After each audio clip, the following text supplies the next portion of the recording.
आहा, पानं नाही, फेण्या, तांदळाच्या फेण्या. चला तर मग पटकन रेसिपी सांगते. 2 वाट्या तांदूळ स्वच्छ धुवून भिजवत ठेवायचे.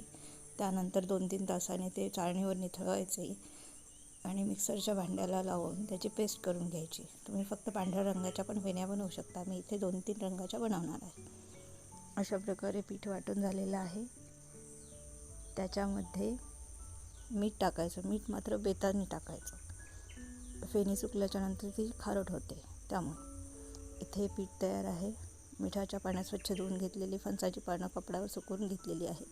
त्यानंतर पातेलीत पाणी गरम करायला ठेवून त्यावर भाताचा पेंडा ठेवलेला आहे. पानं तयार करून घेऊयात.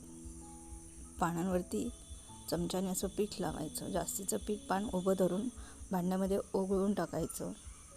अशी 5-7 पानं तयार करून घ्यायची आणि पेंड्यावर ठेवायची पातेलीतील. त्यानंतर झाकण ठेवायचं. 1 मिनटं वाफ काढायची. 1 मिनटानंतर पानं तयार होतात.